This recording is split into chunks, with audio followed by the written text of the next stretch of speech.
बिस्मिल्लाहिर्रहमानिर्रहीम। नाज़रीन अस्सलाम वालेकुम, मैं हूं इमरान वसीम। नाज़रीन, प्रोग्राम में सबसे पहले तो बात कर लेते हैं जस्टिस अत्तर मिनल्ला के फ़ैसले की। सुप्रीम कोर्ट के जस्टिस अत्तर मिनल्ला ने क्या फ़ैसला दिया है और फिर इस्लामाबाद हाई कोर्ट के जस्टिस तारिक महमूद जंगीरी, उनको क्या बड़ा झटका लगा है। तो ये तफसीलात आपकी खिदमत में हम पेश करेंगे और इसके बाद हमारे व्लॉग की जो दीगर अहम ख़बरें हैं, इमरान खान का जो खेल है उसका कैसे ख़ात्मा हुआ है और हुकूमत का जारहाना प्लान क्या है, जारहाना फ़ैसला क्या है, और मरीम नवाज़ ने इमरान खान और इमरान खान की अहलिया बुशरा बीबी साहबा को क्या सरप्राइज़ दिया है, क्या दो टोक मुंह तोड़ जवाब दिया है। इस खबर की तफसीलात पर भी आगे चल के आपके साथ हम डिस्कस करेंगे, लेकिन प्रोग्राम का आगाज़ करने से पहले आपसे दरख्वास्त के चैनल को सब्सक्राइब कर लें, बेल आइकॉन का बटन प्रेस करें। वीडियो पसंद आए तो इसे लाइक और शेयर ज़रूर कीजिएगा। जस्टिस अत्तर मिनल्ला साहब ने नाजरीन फ़ैसला दिया है कि सिंध हाई कोर्ट के एडिशनल जज हैं जस्टिस खालिद शाहानी साहब, जिनके बेटे का 2014 में इंतकाल हुआ था। अब इस केस का जो फ़ैसला है वो तो चंद दिन पहले सामने आ गया था, लेकिन आज जस्टिस अत्तर मिनल्ला साहब ने इस केस का जो मुख्तसर तहरीरी फ़ैसला है वो फ़ैसला जारी किया है। अब इस बेंच में जो फ़ैसला अत्तर मिनल्ला साहब ने तहरीर किया है, इस 3 रुकनी बेंच में जस्टिस शहजाद मलिक और जस्टिस इरफान सादत खान शामिल थे। अब सिंध हाई कोर्ट के जो एडिशनल जज हैं खालिद शाहानी साहब, जो 2025 में वहाँ पे एडिशनल जज अपॉइंट हुए हैं, 2014 में उनके बेटे का गैरत के नाम पे कत्ल कर दिया गया था। अच्छा, ये जो खालिद शाहानी साहब हैं, ये सिंध की मातहत अदलिया के जज थे और इनके बेटे के जो मुबैना कातिल थे वो भी मातहत अदलिया के जज थे।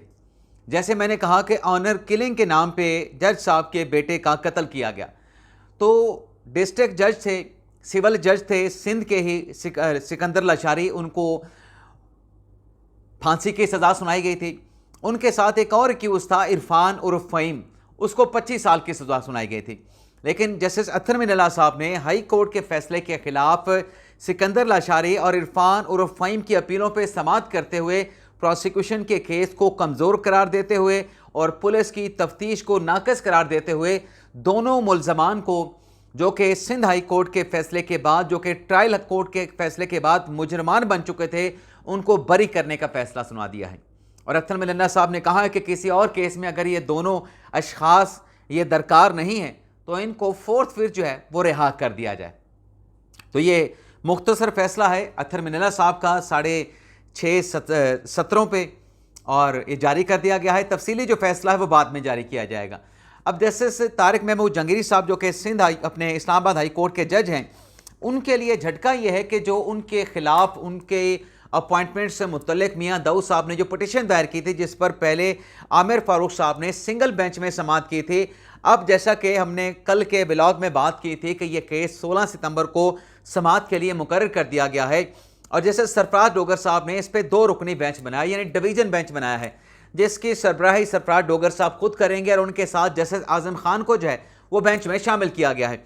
अब पहले सिंगल बेंच था, आमिर फारूक साहब वाला फैसला महफूज हुआ था दरख्वास्त के काबिल समाअत होने पे, लेकिन अब चूंकि नए सिरे से समाअत हो रही है, आमिर फारूक साहब सुप्रीम कोर्ट के जज बन गए, तो यहाँ पे डिवीजन बेंच है।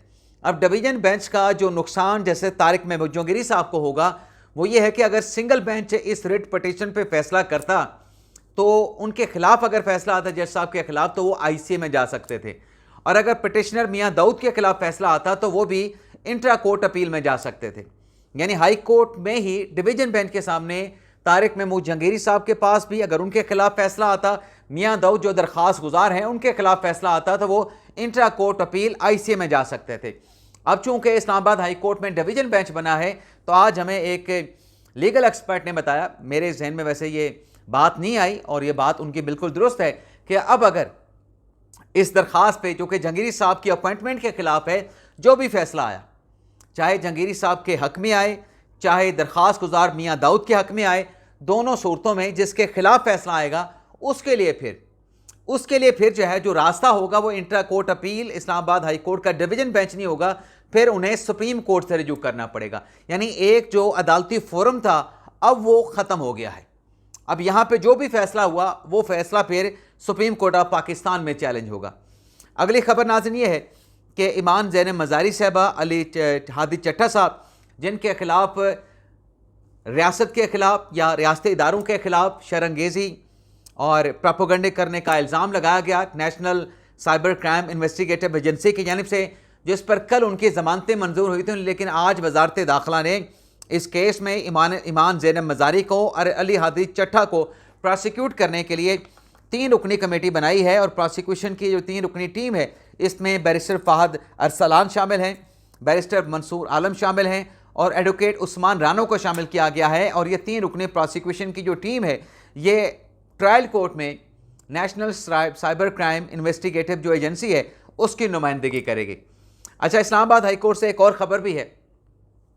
इमरान खान साहब, जिनके आज तोशा खाना केस की समाअत नहीं हो सकी, और पीटीआई के रहनुमा इमरान खान साहब की अमशीरगान बार बार मीडिया, सोशल मीडिया पे ये शोर कर रही हैं, शोर शराबा कर रही हैं, वबेला नहीं मैं कह रहा, कि बल्कि वो जो यूट्यूबर हैं, जो गीले तीतर हैं, जो मफरूर भगोड़े हैं, लंदन में बैठे हैं, अमेरिका में बैठे हैं, वो भी ये कह रहे हैं कि अब तोशा खाना में इमरान खान साहब को कन्विक्ट किया जाएगा और जब इमरान खान साहब को सज़ा होगी, ये अलीमा खान साहब ने भी कहा, तो फिर ये 190 मिलियन पाउंड केस में इमरान खान साहब की ज़मानत हो जाएगी। अब हुआ ये है कि तोशा खाना केस में 16 गवाह जो है वो उनके बयान कलम बंद हो चुके हैं और टोटल मेरे ख्याल से 20-21 गवाह हैं तोशा खाना 2 केस में इमरान खान और बुशरा बीबी साहबा के खिलाफ। और इस केस में दोनों ने, इमरान खान साहब ने और बुशरा साहबा ने, बरियत की दरख्वास्त भी दायर की थी, लेकिन बरियत की वो जो एप्लीकेशन थी उसे अदालत की जानिब से मुस्तरद कर दिया गया था, जिस पर नवंबर 2024 में ये बरियत की दरख्वास्त ट्रायल कोर्ट ने मुस्तरद की थी और फिर जनवरी 2025 में इमरान खान और बुशरा बीबी साहबा ने इस्लामाबाद हाई कोर्ट से रिजू किया था कि ये जो हमारी बरियत की दरख्वास्त है, ये हक़ाइक़ के बरक्स जाके जज साहब ने, शाहरुख अजमल साहब ने इसको मुस्तरद किया है, तो वो अपील अदालत में ज़ेर इल्तवा थी, पेंडिंग थी। आज सलमान सफदर साहब ने अपने जो जूनियर हैं खालिद यूसुफ चौधरी साहब, उनके वसातत से एक civil miscellaneous application Islamabad high court में दायर की, जिसमें यह कहा गया है कि हमारे बुनियादी हकूक़ मुतासर होने का खदशा है, तो लिहाजा हमारी जो अपील पड़ी है बरियत की दरख्वास्त मुस्तरद होने के ट्रायल कोर्ट के फैसले के खिलाफ, उस अपील को आप जल्द समाअत के लिए मुकर्रर करें। और अगर आप जल्द समाअत के लिए उस अपील को मुकर्रर नहीं करते और इस दौरान अगर ट्रायल कोर्ट का तोशा खाना 2 केस का फैसला आ गया, तो हमारी वो जो अपील है वो गैर मौसर हो जाएगी। अब देखते हैं, अब ये आखिरी दिन, हफ्ते के आखिरी दिन ये मुतफर्रिक दरख्वास्त इस्लामाबाद हाई कोर्ट में दायर की है, तो ऐसी दरख्वास्तें अगर आखिरी दिन में आएँ तो कॉज लिस्ट भी जारी हो चुकी होती है, रोस्टर भी जारी हो चुका होता है और मुकदमात की जो फिक्सेशन की कॉज लिस्ट होती है वो भी जारी हो चुकी होती है। तो देखते हैं कि ये दरख्वास्त अर्ली हेयरिंग के इसे कब समाअत के लिए मुकर्रर किया जाता है। लेकिन यहाँ पे सवाल ये है कि इमरान खान साहब को और बुशरा बीबी साहबा को अपने बुनियादी हकूक़ मुतासर होने का इस केस में खदशा है और उन्होंने रजू किया है इस्लामाबाद हाई कोर्ट से कि हमारा केस आप फौरी समाअत के लिए लगाएं। लेकिन जिन लोगों के बुनियादी हकूक़ इमरान खान साहब ने इल्ज़ामात लगा के मुतासर किए हैं, जिन लोगों पे इमरान खान साहब ने इल्ज़ामात लगा के उनके पगड़ियों पे कीचड़ उछाला है या उनकी पगड़ियाँ उछाली हैं, उन लोगों के बुनियादी हकूक़ का प्रोटेक्ट का तहफ़्फ़ुज़ कौन करेगा?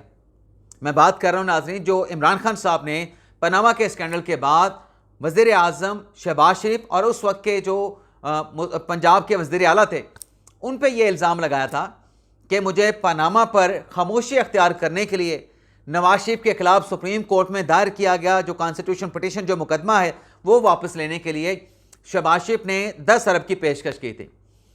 अच्छा, खान साहब के इस इल्ज़ाम पे शहबाज शरीफ साहब ने उनके खिलाफ डेफामेशन का सूट फाइल कर दिया था। आप जानते हैं कि कल शहबाज शरीफ साहब जो है वो कतर के दौरे पे थे, रात गए वो वापस आए थे इसी केस के लिए कि आज अदालत ने, लाहौर की सेशन अदालत ने उनको जिरा के लिए बुला रखा है। तो जज साहब जो है वो उन्होंने जब अदालत लगाई और वज़ीर आज़म शहबाज शरीफ साहब वीडियो लिंक के ज़रिए पेश हुए, तो एक तो इमरान खान साहब के वकील जो रिपोर्ट किया गया उसके मुताबिक जो है वो गैर हाजिर थे जब ये केस कॉल किया गया।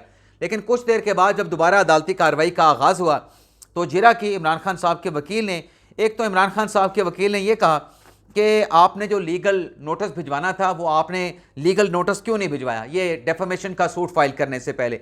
जिस पर शहबाज शरीफ साहब के वकील ने कहा कि आपको नोटिस आपके क्लाइंट को भिजवाया गया था, फिर इमरान खान साहब के वकील ने कहा कि जो नोटिस आपने भिजवाया उस पर तो किसी जगह ये नहीं लिखा हुआ कि इस नोटिस को कहाँ से और किसने रिसीव किया। इस पर वज़ीर आज़म शहबाज शरीफ साहब ने जवाब दिया कि जो भी नोटिस है वो अदालत के सामने है, अदालत इसका जायज़ा ले ले। फिर वज़ीर आज़म शहबाज शरीफ साहब ने अदालत में एक कह लें कि जारहाना अंदाज़ अख्तियार किया और अदालत से कहा कि मैं कतर के दौरे पे था और मैं वहाँ से रात गए वापस आया आपके हुक्म पे इस जिरा के प्रोसेस को मुकम्मल करने के लिए। अदालत का नोटिस आया, उसकी ताबील में मैं पेश हो गया, लेकिन ये जो जिरा है इस जिरा के प्रोसेस को मुकम्मल करें। मुल्क का वज़ीर आज़म जिसने सैलाब के दौरान सैलाब मुतासरीन, सैलाब का नुकसान, सैलाब मुतासरीन की ज़र तलाफ़ी और बहुत सारी मीटिंग, बहुत सारे इजलास करने होते हैं, और ये बात वज़ीर आज़म शहबाज शरीफ साहब ने जज साहब के सामने रखी कि इस जिरा को मुकम्मल करें। अब खान साहब के वकील जिरा मुकम्मल नहीं करना चाहते। उनको पता है कि जिरा मुकम्मल हुई उसके बाद फिर केस कंक्लूड होने में कितना वक्त लगेगा। खान साहब को 10 अरब का जुर्माना पड़ जाएगा, क्योंकि खान साहब ने अपने उस इल्ज़ाम के सपोर्ट में कोई सबूत नहीं दिए। खान साहब ने सुनी सुनाई बातों का जिक्र किया, और खान साहब तो अब इस केस में इल्ज़ाम लगाने के बाद टेक्निकलिटीज़ के पीछे छुपने की कोशिश कर रहे हैं कि ये डेफेमेशन का सूट जो है ये सेशन अदालत में नहीं होना चाहिए था, ये डेफेमेशन का सूट फाइल करने से पहले लीगल नोटिस नहीं भिजवाया गया, लीगल नोटिस भिजवाया गया तो किसको रिसीव हुआ। अब वो टेक्निकलिटीज़ की बात करें। भाई आपने इल्ज़ाम लगाया है तो सीधा सबूत जो है वो अदालत के सामने रखें। शहबाज शरीफ का साहब को दिखाएं कि ये आपने मुझे बंदा भेजा था और 10 अरब की पेशकश की थी, तो लिहाजा आप 10 अरब मुझसे मांगने के बजाय मुझे 10 अरब दें। तो क्या यहाँ पे एक वज़ीर आज़म के, एक पार्टी के अहम सीनियर रहनुमा के, साबिक़ वज़ीर पंजाब के और एक पंजाब के सिटीज़न के क्या उनके बुनियादी हकूक़ नहीं? अगर इमरान खान साहब के बुनियादी हकूक़ हैं, यहाँ पे जिरा मुकम्मल करवाए ना। यहाँ पे जिरा को क्यों नहीं मुकम्मल करवाया जाता? यहाँ पे मुकम्मल तौर पे खामोशी है। और फिर इमरान खान साहब जेल से बयान देते हैं कि मेरी बहनों को गिरफ़्तार कर लें, मेरे जिस मर्जी रिलेटिव को गिरफ़्तार कर लें, मुझे तोड़ना चाहते हैं, मैं नहीं टूटूंगा। दूसरी तरफ इमरान खान साहब मुराद सईद के हवाले से क्या स्टेटमेंट देते हैं कि मुराद सईद मेरा बड़ा वफ़ादार है, बड़ा मेरा काबिल एतबार साथी है, लेकिन उसको गिरफ़्तारी का डर है। और फिर खान साहब कहते हैं कि मुराद सईद को ये गिरफ़्तार करके मेरे ख़िलाफ़ गवाह के तौर पर इस्तेमाल करना चाहते हैं। खान साहब, अगर मुराद सईद आपके बड़े काबिल एतबार, बड़े वफ़ादार साथी हैं, तो वो अगर गिरफ़्तार हो भी जाएं तो वो कैसे वादा माफ़ गवाह बनेंगे? वो तो आपके लिए डट के खड़े होंगे कि मैं इमरान खान के लिए गवाही नहीं दूंगा। आपको ऐसा खदशा क्यों है कि अगर मुराद सईद गिरफ़्तार हुए तो आपके ऐसे कौन से राज हैं जिस पर वो ज़ुबान खोल देंगे, लबकुशाई कर देंगे? क्या कहीं मुराद सईद जो है, जिसे खान साहब, यानी वो खान साहब कहते हैं कि मेरे रिश्तेदारों में से जिसको मर्जी पकड़ लो, मुराद सईद को मैंने खुद मफरूर करवाया है।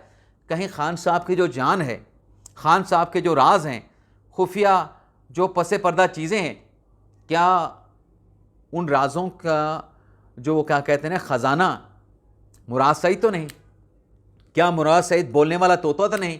और क्या खान साहब को ये डर तो नहीं कि मुराद सईद अगर गिरफ़्तार हुआ तो मेरा क्या बनेगा? फिर कोई ना कोई नाज़िम बात तो है जो खान साहब मुराद सईद की का जो मफरूर होना है, जो मंज़िल आम से गायब होना है, उसको सपोर्ट करते हैं। इसके अलावा नाज़रीन एक और अहम ख़बर है, सैलाब के हवाले से आपके साथ डिटेल शेयर कर लें, क्योंकि सैलाब पे बहुत ज़्यादा सियासत की जा रही है। तो एक तो नाज़रीन आपको ये बता दें कि मरियम नवाज़ साहबा ने इमरान खान और बुशरा बीबी साहबा को सैलाब के मामले पे मुतासरीन के साथ उनकी दिलजोई के लिए, मुतासरीन के साथ इजहार यकजहती के लिए इमरान खान और बुशरा बीबी साहबा को पीछे छोड़ दिया है। अब जो मरियम नवाज़ साहबा पंजाब में कर रही हैं उसका इमरान खान और बुशरा बीबी साहबा के साथ कोई कंपैरिजन नहीं। अब आप सोच रहे होंगे मैं बात क्यों कर रहा हूँ।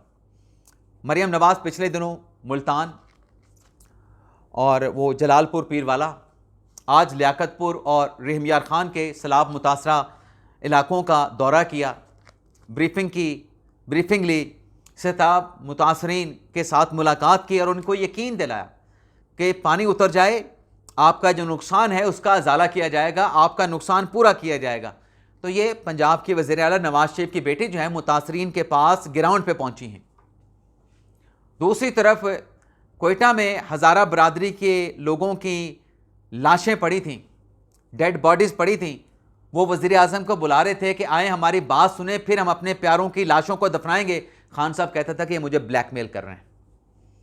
अब जो इक्का दुक्का लोग जो है वो टीवी पे, सोशल मीडिया पे ला के पंजाब हुकूमत के खिलाफ जो प्रोपेगेंडा किया जाता है, मैं ये नहीं कह रहा कि पंजाब हुकूमत भरपूर मुतासरीन की मदद कर रही होगी, लेकिन जो 2.5 मिलियन लोग रेस्क्यू किए गए हैं, जिनको महफूज मकामात पे मुंतकिल किया गया है, वो कोई अलादीन के चिराग से मुंतकिल तो नहीं हुए, पंजाब हुकूमत ने मुंतकिल किया है। 35,000 लोगों को जो वहाँ पे सेहत अद्वियात की सहूलियात फराहम की गई हैं और अभी तक कोई वबा नहीं फूटी इस पानी के दौरान, इस सैलाब के दौरान।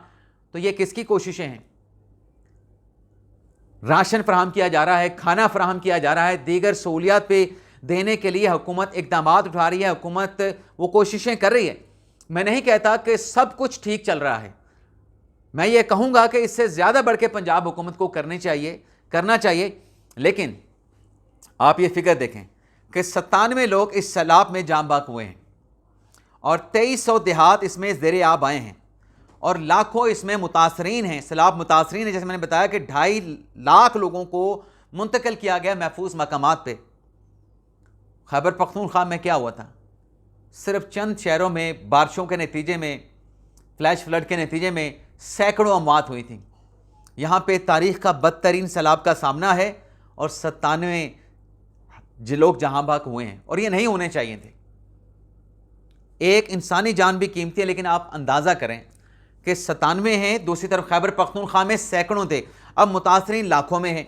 लोग ये सवाल भी कर सकते हैं, लेकिन जान है तो जहान है, जान है तो जहान है। आप पानी उतरेगा, बहुत कुछ कर लेंगे, लेकिन जब जान ही नहीं होगी तो आप अपने बच्चों, अपने प्यारों के लिए क्या कर सकेंगे?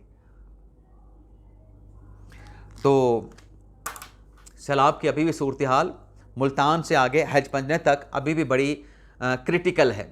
पानी का बहाव अभी भी वहाँ पे बहुत ज़्यादा है और आज तो शुजाबाद के हवाले से भी कि वहाँ पर भी दर्जनों देहात जो है वो सैलाब के पानी से जो है वो ज़ेरे आब आ गए हैं।